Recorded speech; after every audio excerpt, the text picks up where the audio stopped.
ఈ మీడియా కాన్ఫరెన్స్కి విచ్చేసినటువంటి పాత్రికేయ సోదరులందరికీ కూడా భారతీయ జనతా యువ మోర్చా ఏదైతే ప్రపంచంలోనే అతిపెద్ద రాజకీయ పార్టీ అయినటువంటి బీజేపీ యొక్క యువజన విభాగం బీజేవైఎం భారతీయ జనతా యువ మోర్చా స్వాగతం తెలియజేస్తుంది.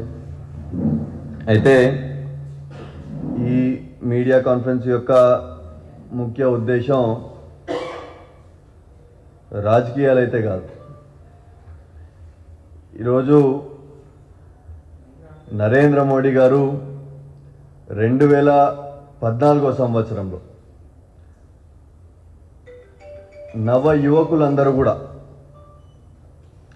మొదటిసారి ఓటర్లందరూ కూడా అసలు ఓటు వేయాలంటే ఇంట్రెస్ట్ లేని యూత్ అందరికీ కూడా ఒక ఉత్తేజాన్ని నింపి ఒక నమ్మకాన్ని, అంటే భారతదేశం అంటే వెనుకబడిన దేశం మాత్రమే కాదు, భారతదేశానికి కూడా ఒక డెవలప్డ్ నేషన్గా మారే శక్తి ఉంది అని గుర్తు చేసి అట్లాంటి నవ యువకులైనటువంటి యువతనంతా కూడా తట్టి లేపి 2014లో వాళ్ళకి నమ్మకాన్ని ఇచ్చి వాళ్ళ ఓట్లతో ఏదైతే అధికారాన్ని చేపట్టారో ఆ నరేంద్ర మోడీ గారు మరొకసారి 2014లో ఒకసారి గెలవడం, మళ్ళా 2019తో గెలవడం, 2024లో గెలవబోవడానికి యువకుల ముందరికి మరొకసారి రేపు దేశవ్యాప్తంగా జాతీయ ఓటర్ల దినోత్సవం సందర్భంగా మొదటిసారి ఓటు వేసే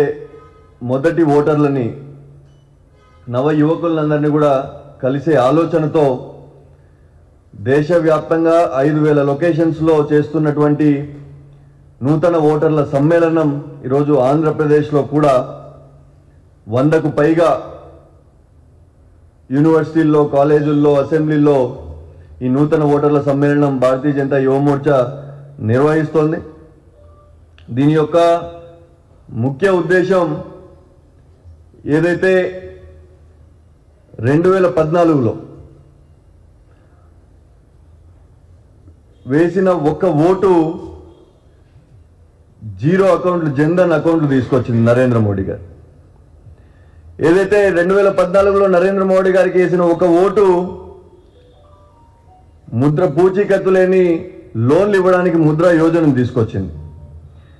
ఏదైతే నరేంద్ర మోడీ గారికి 2014లో వేసిన ఒక ఓటు పోలవరాన్ని జాతీయ ప్రాజెక్టుగా ప్రకటించేటట్టు చేసింది.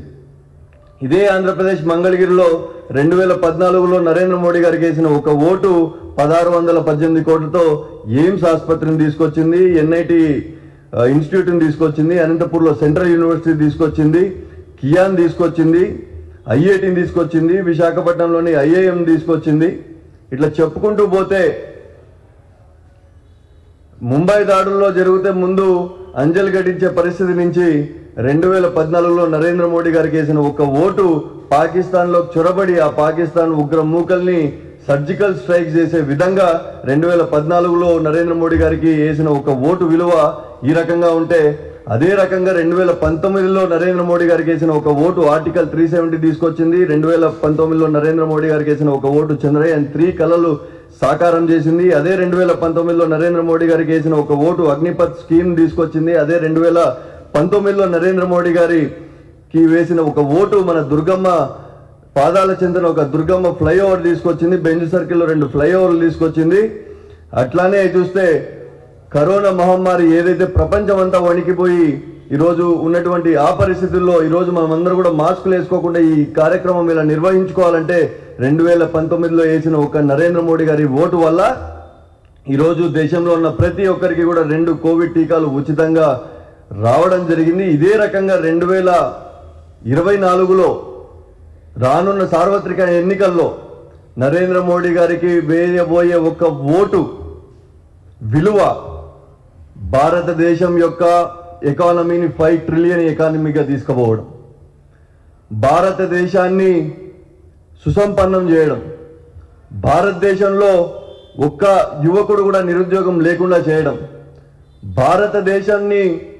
భారతదేశం వైపు చూడాలంటే కూడా ఉగ్రవాదులు ప్యాంటు తడుపుకునేలాగా చేయడం, ఇదే 2024లో నరేంద్ర మోడీ గారికి వేసే ఒక్క ఓటు విలువ భారతీయ జనతా పార్టీకి